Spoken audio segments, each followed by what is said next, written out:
Ipinaliwanag ni Jose ang mga panaginip. Genesis 40 verses 1 to 23.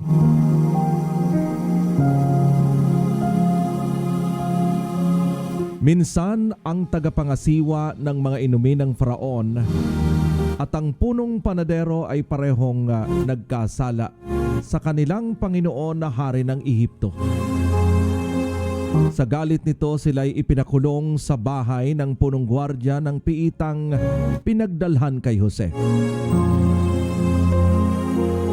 Si Jose ang inaatasa ng kapitan na tumingin at maglingkod sa dalawang bilanggo, kaya't matagal silang magkasama sa bilangguan. Isang gabi, ang tagapangasiwa ng mga inumin at ang punong panadero ay parehong nanaginip. Kinaumagahan nang dumalaw si Jose, napunan niyang nababalisa ang dalawa. Tinanong niya kung bakit, at sila namay nagpaliwanag. Alam mo, pareho kaming nanaginip, ngunit wala ni isa mang makapagpaliwanag ng kahulugan ng mga iyon. Ang Diyos lamang ang makapagpapaunawa sa atin ng kahulugan ng mga panaginip, sabi ni Jose. Ano ba ang napanaginipan ninyo? Ang tagapangasiwa ng inumin ang unang nagsalaysay, at ang sabi nito, napanaginipan kong sa harapan ko'y may puno ng ubas na may 3 sanga. Pagsibol ng dahon nito, namulaklak na rin at kaagad na nahinog ang mga bunga. Hawak ko noon ang kopa ng Faraon, kaya't pinisa ko ang ubas at ibinigay sa Faraon. Ito ang kahulugan ng panaginip mo, sabi ni Jose. Ang 3 sanga ay 3 araw. Sa loob ng 3 araw, ipapatawag ka ng Faraon at patatawarin ka. Ibabalik ka sa dati mong tungkulin. Kaya kapag naroroon ka na, huwag mo naman akong kalilimutan. Banggitin mo naman ako sa Faraon na tulungan mo akong makalaya sa bilangguang ito. Ang totoo'y kinuha lamang ako sa lupain ng mga Hebreo at wala akong nalalamang dahilan upang mabilanggo rito. Pagkakita ng punong panadero na maganda ang kahulugan ng panaginip ng kanyang kasama, sinabi nito kay Jose, ako'y nanaginip din. May buhat daw akong 3 basket sa aking ulo. Sa basket na nasa ibabaw ay nakalagay ang iba't ibang pagkaing hinurno para sa Faraon. Ngunit ang pagkaing iyo'y tinuka ng mga ibon. Sinabi ni Jose, ito ang kahulugan ng panaginip mo. Sa loob ng 3 araw ay papatawag ka rin ng Faraon at pupugutan ka. Pagkatapos, ibibitin ka sa kahoy, ang iyong bangkay ay hahayaang tukain ng mga ibon. Ang 3 araw ay kaarawan ng Faraon at naganda siya ng isang salo-salo para sa kanyang mga kagawan. Iniharap niya sa kanyang panauhin ang tagapangasiwa ng mga inumin at ang punong panadero. Ibinalik niya sa tungkulin ang tagapangasiwa ng mga inumin, ngunit ipinabitay ang punong panadero. Natupad nga ang sinabi ni Jose sa dalawa, ngunit siya'y nakalimutan ng tagapangasiwa ng mga inumin.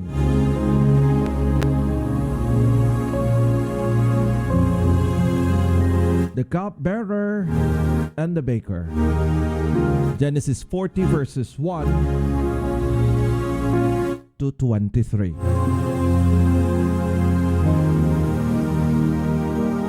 Sometime later, the cupbearer and the baker of the king of Egypt offended their master, the king of Egypt.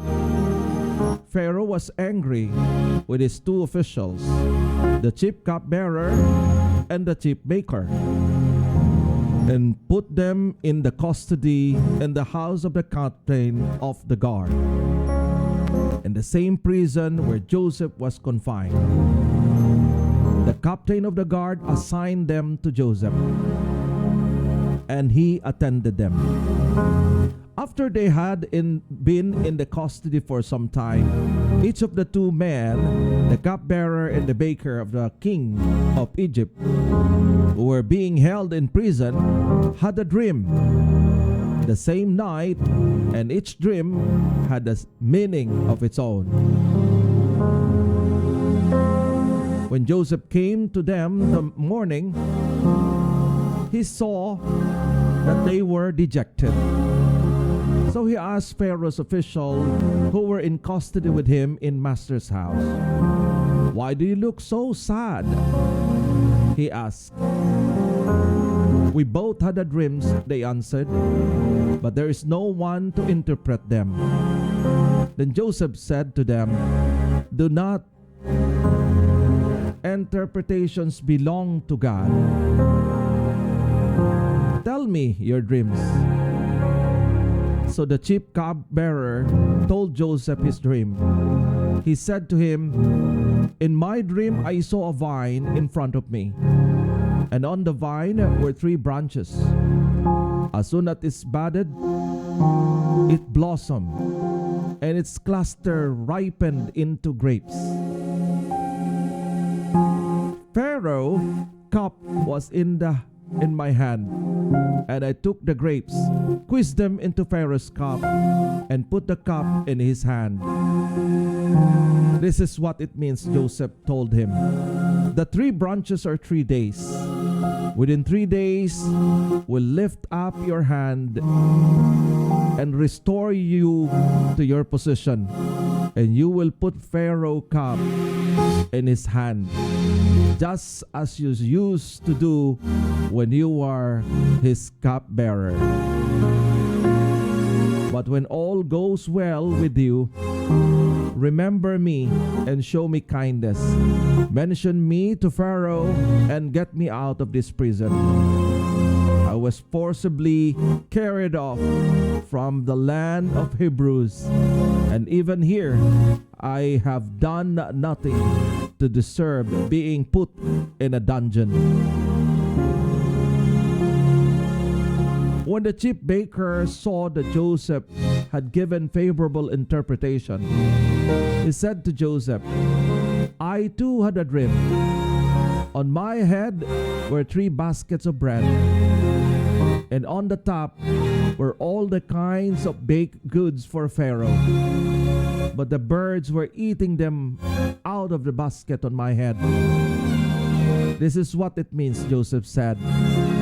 "The 3 baskets are 3 days. Within 3 days, Pharaoh will lift off your head and impale your body on a pole, and the birds will eat your flesh." Now the 3rd day was Pharaoh's birthday, and he gave a feast for all his officials. He lifted up his heads and the chief cupbearer and chief baker in the presence of his officials. He restored the chief cupbearer to his position, so that he once again put the cup on his Pharaoh's hand. But he impaled the chief baker, just as Joseph had said to them in his interpretation. The chief cupbearer, however, did not remember Joseph. He forgot him.